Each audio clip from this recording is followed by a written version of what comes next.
both Ukraine and Europe. Thank you very much, Emmanuel. Mr. Prime Minister.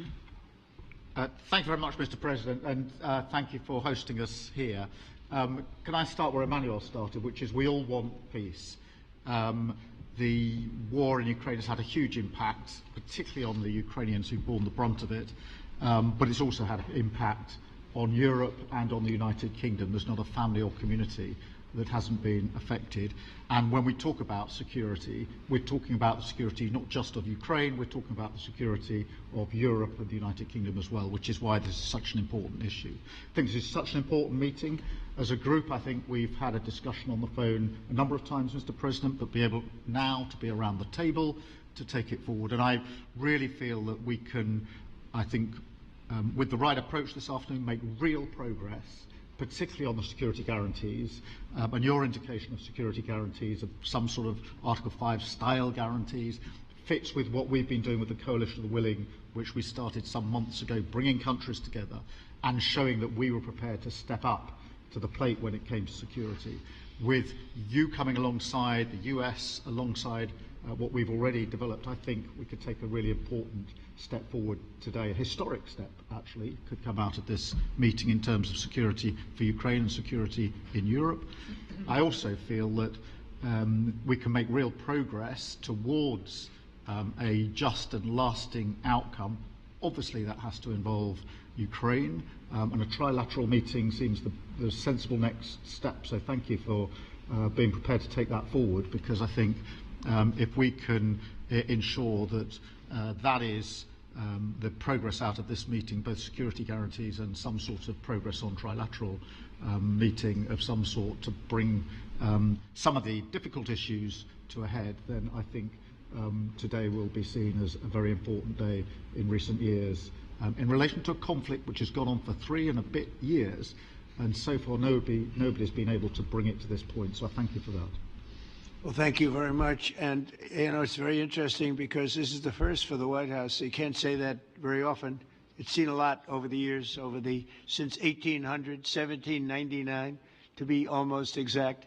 But this is the first where we've had so many prime ministers, presidents, the heads of European nations. And by the way, Alex, I'd like you to say a couple of words, too. You're a young, powerful man. Before I finish up, I want you to say a couple of words. Go ahead. I'll take the notion of youth back to my wife and try to convince her. Thank you very much, Mr. President. I think in the past 2 weeks, we've probably had more progress in ending this war than we have in the past 3.5 years. And I think the fact that we're around this table today is very much symbolic in the sense that it's Team Europe and Team United States helping Ukraine.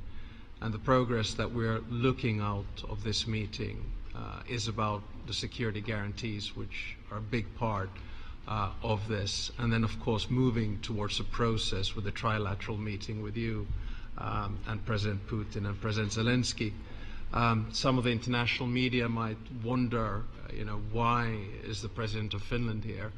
I think the reason is probably that we might come from a small country, but we have a long border with Russia, over 800 miles. And we, of course, have our own historical experience with Russia from World War II, the Winter War and the War of Continuation. And if I look at the silver lining of where we stand right now, we found a solution in 1944, and I'm sure that we'll be able to find a solution in 2025 to end Russia's war of aggression and find and get a lasting and just peace. The situation is very difficult, but that's why we're here. Thank you, Alex, very much. Good job. So we're going to be meeting for a while, and we're going to discuss some of the issues.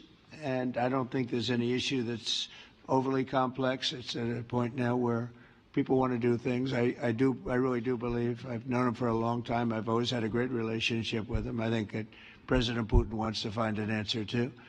And we'll see. And in a certain period of time, not very far from now, a week or 2 weeks, we're going to know whether or not we're going to solve this, or is this horrible fighting going to continue? We'll do our best to get it ended.